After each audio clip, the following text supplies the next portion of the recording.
क्या ये फिर से 2008 का वित्तीय संकट है? चीनी रियल एस्टेट दिग्गज एवरग्रांडे दिवालिया होने की कगार पर है और ये वैश्विक अर्थव्यवस्था के लिए परेशानी का सबब बन सकता है।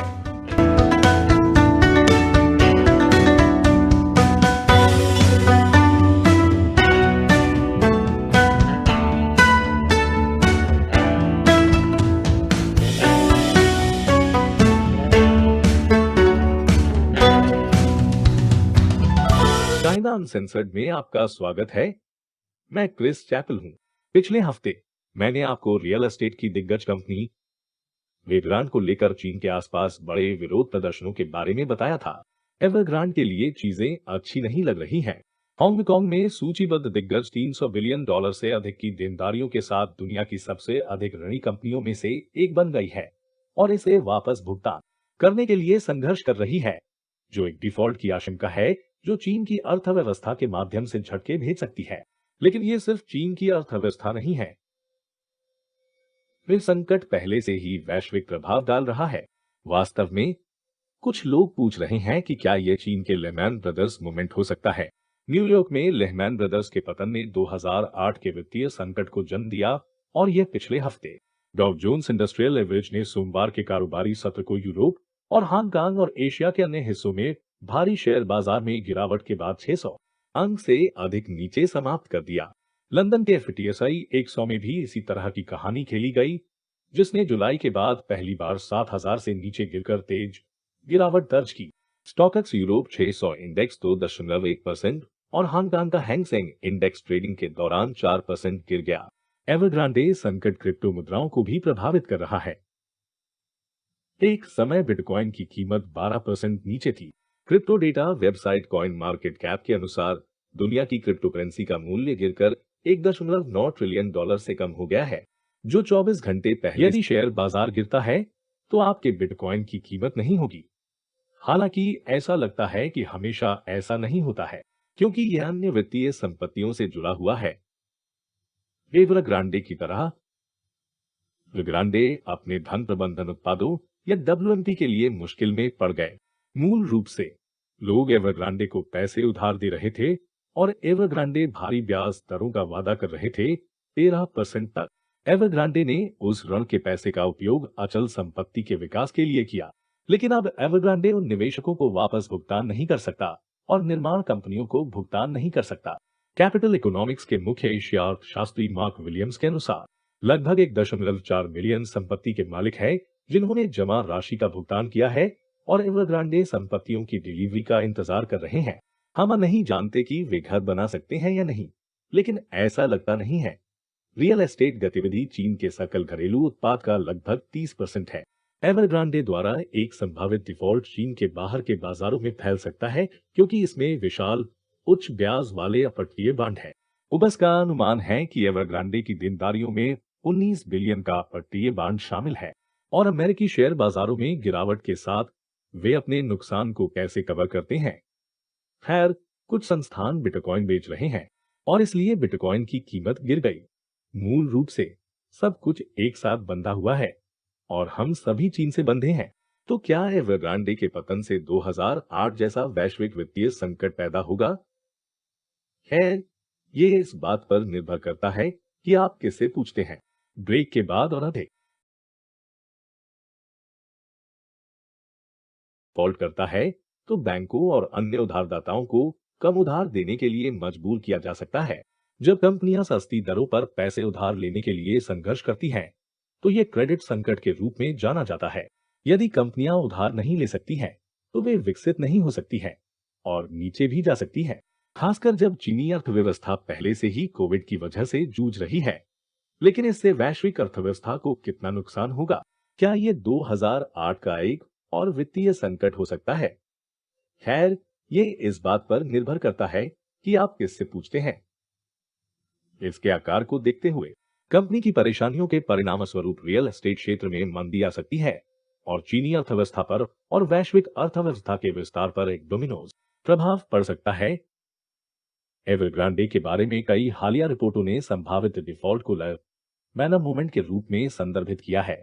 कुछ एवरग्रांडे छूट के बारे में बात कर रहे हैं, ऐसा इसलिए है क्योंकि चीनी अर्थव्यवस्था इतनी बड़ी है और बाकी दुनिया ने मूर्खता से चीन में बहुत पैसा लगाया है। इसलिए चीन के पतन का असर अब बाकी दुनिया पर पड़ेगा। रॉकफेलर ग्लोबल फैमिली ऑफिस के मुख्य निवेश अधिकारी जिमी चांग ने सीएनबीसी को बताया कि अगर चीन एवरग्रांडे की वजह से चीन को गंभीर आर्थिक समस्या होती, तो बाकी वैश्विक अर्थव्यवस्था इससे संक्रमित हो जाती।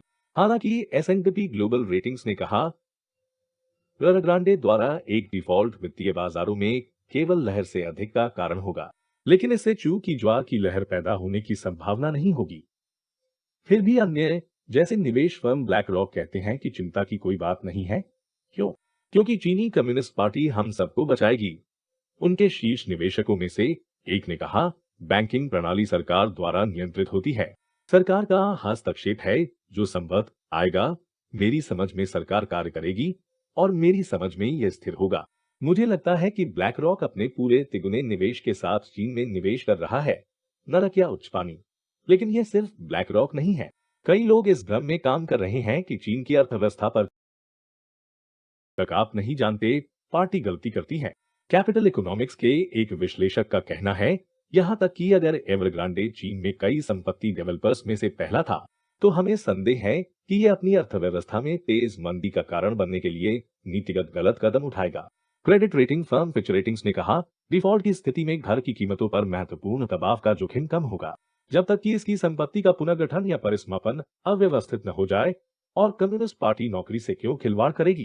खैर, उस समय को छोड़कर उन्होंने 2015 में शेयर बाजार के बचाव को पूरी तरह से विफल कर दिया।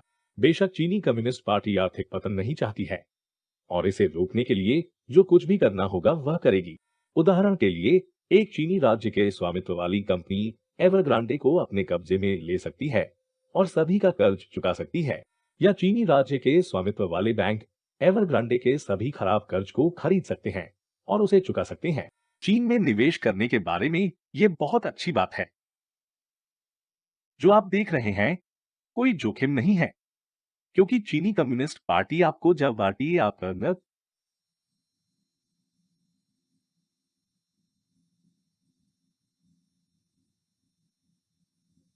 बेशक यह इस बात पर निर्भर करता है कि आप कौन हैं। चीनी लोग जिन्होंने एवरग्रांडे से संपत्ति या निवेश खरीदा, आपके लिए संभावनाएं बेहतर है, क्योंकि पार्टी लोक लुभावन विद्रोह नहीं चाहती। एवरग्रांडे में निवेश करने वाले विदेशी निवेशक, नहीं क्षमा करें, आप अभी भी खराब हैं। एवरग्रांडे के अरबपति संस्थापक और अध्यक्ष, तुम जेल जा रहे हो। इस प्रकार के खैरात की पेशकश करने वाले शासन का दूसरा पहलू यह है कि यदि आप बहुत अधिक पैसा कमाते हैं, तो सीसीपी इसे आपसे ले लेगा। आप जानते हैं, सफल कंपनियों से पैसे लेते हैं और इसे विफल कंपनियों को पुनर्वितरित करते हैं, जिन्हें राज्य आगे बढ़ाना चाहता है। पहले से ही कई चीनी राज्य के स्वामित्व वाले उद्यम एवरग्रांडे के साथ बातचीत कर रहे हैं और संभवतः एवरग्रांडे की कुछ परियोजनाओं को ले सकते हैं, लेकिन इस रिकॉर्डिंग के रूप में कोई सौदा नहीं हुआ है। इस बीच एवरग्रांडे ने इस सप्ताह अपने कुछ बांडों को चुकाने के लिए कदम उठाए और वो अस्थायी रूप से चीजों को सुचारू बनाने में मदद कर रहा है। तब एक निवेश प्रबंधन फर्म के अध्यक्ष बताते हैं कि पार्टी व्यवसायों पर नकेल कस रही है। हम स्वर में एक अलग बदलाव देख रहे हैं।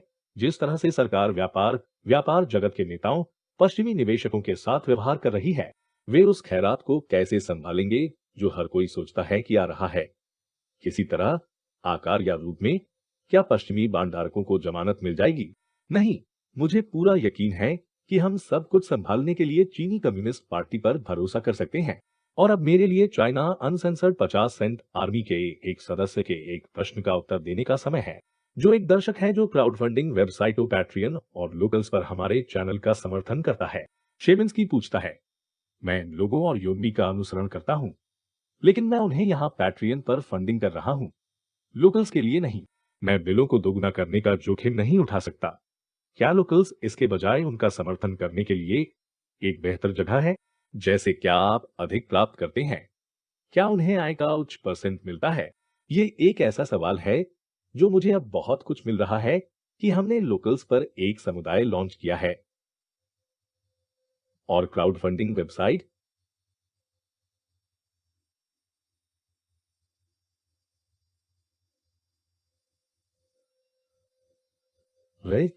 उदाहरण के लिए, यदि आप पैट्रियन या लोकल्स पर शो का समर्थन करते हैं, तब भी आप मुझसे ऐसे प्रश्न पूछ सकते हैं जिनका उत्तर मैं शो में दूंगा।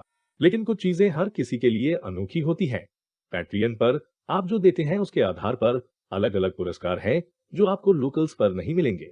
आप हमारे मासिक न्यूज़लेटर प्राप्त कर सकते हैं, शो के संगीत तक पहुंच प्राप्त कर सकते हैं, और यहाँ तक कि मेरे और कुछ अन्य पैट्रियन समर्थकों के साथ एक निजी वीडियो सेंसरशिप से दूर स्थानीय लोगों पर एक समुदाय बनाने में सक्षम है। भुगतान करने वाले लोकल्स ग्राहकों के रूप में आप स्वयं सामग्री पोस्ट कर सकते हैं, एक दूसरे के साथ बातचीत कर सकते हैं, और मेरे साथ, मैट और शेली के साथ हम लाइव स्ट्रीम भी करते हैं जो आप केवल लोकल्स पर देख सकते हैं, जहां हम चीन समाचार के बारे में बात करते हैं, हम किस पर काम कर रहे हैं, और जहां समर्थक हमसे सवाल पूछ सकते हैं। और हमने स्थानीय लोगों के लिए भी और भी रोमांचक सामग्री की योजना बनाई है।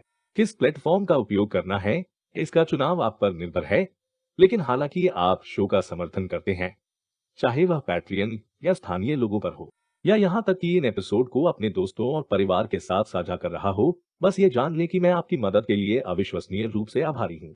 चीनी कम्युनिस्ट